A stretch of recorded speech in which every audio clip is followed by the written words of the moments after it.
Hello everyone, and welcome to my General Hospital 24H News channel. I hope everyone is having a wonderful day. Before we begin, please hit the subscribe button and give this video a thumbs up. Dante doesn't know who else to talk to, so he shows up at his dad's house.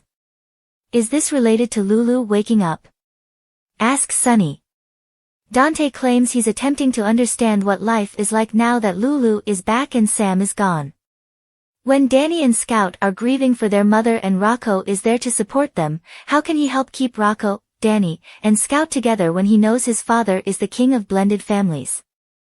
Dante clarifies Rocco is afraid Lulu will probably spend a lot of time at the Quartermaines with Rocco, and Danny might be upset with him for having his mother back.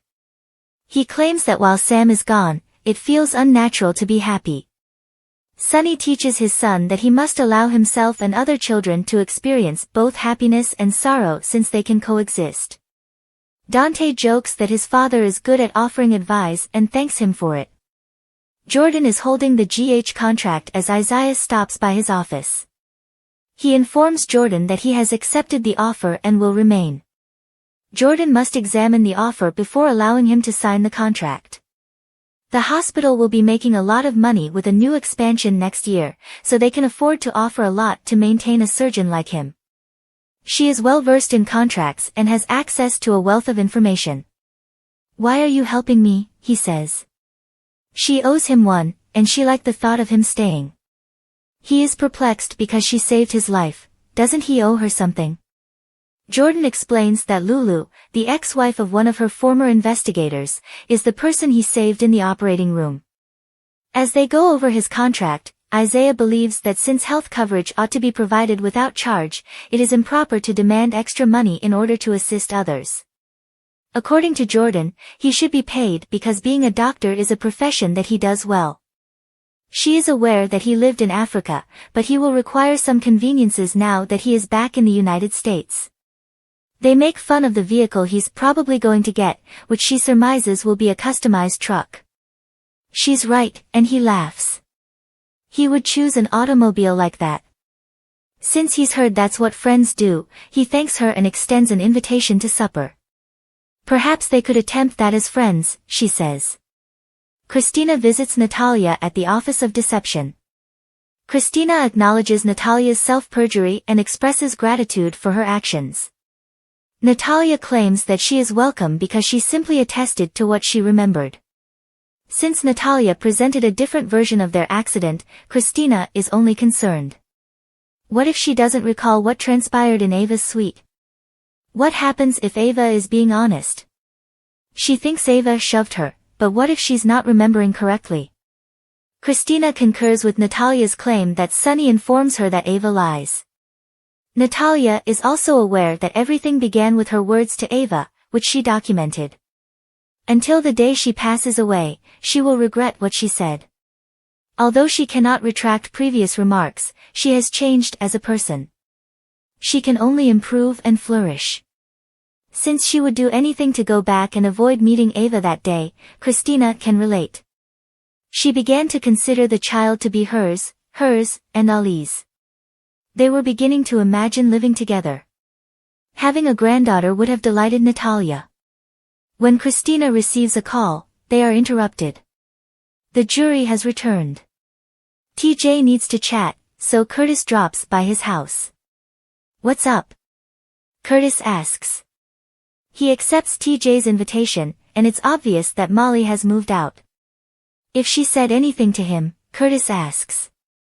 TJ only states that she will remain with her mother.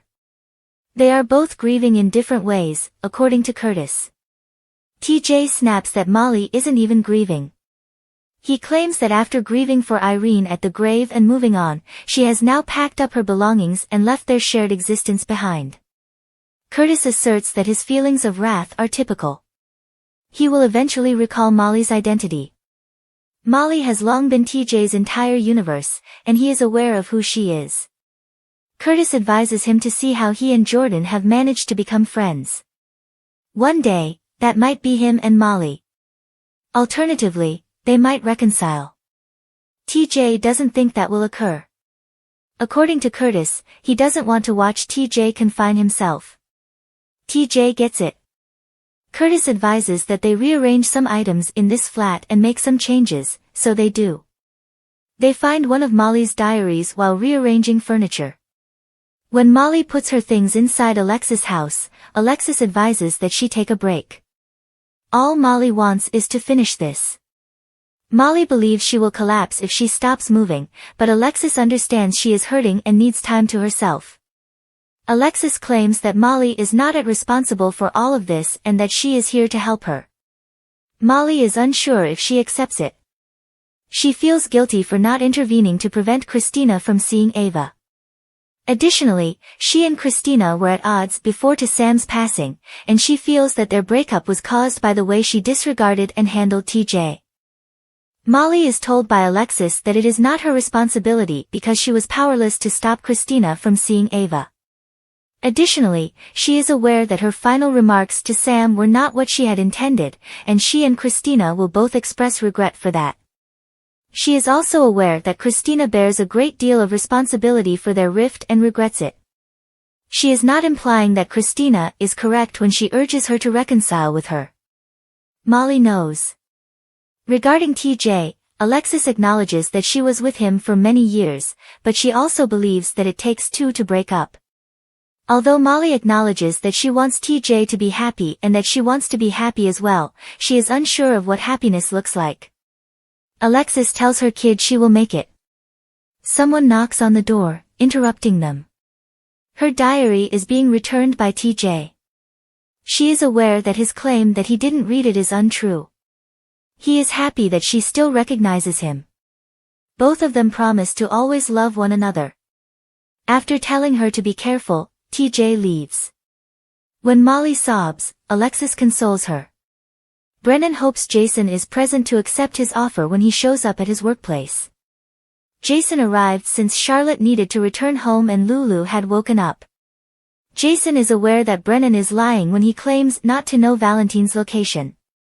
He claims that the Spencers will stop at nothing to get Charlotte home, and he is aware that neither Valentine nor he will fare well if Anna discovers him. Jason claims that he will bring Charlotte home and release Valentine if Brennan informs him where to look for Valentine. Jason tells Brennan to consider his offer after Brennan's assistant interrupts. Colette, his assistant, asks Jack whether he got anything from Jason before he goes. Brennan claims that he did, he simply needs to learn how to use it. She and Spinelli are at Anna's house trying to locate Charlotte and bring her home. Anna calls Carly, and she shows up. Carly questions why both she and Spinelli are present. Carly promises to assist in any way she can when Anna says they must bring Charlotte home. She must place a bug on Brennan for Anna. Carly asks Anna why she believes Jack is aware of Valentine's location, calling her insane. According to Spinelli, he has been looking for Valentine, but it seems like he vanished out of thin air.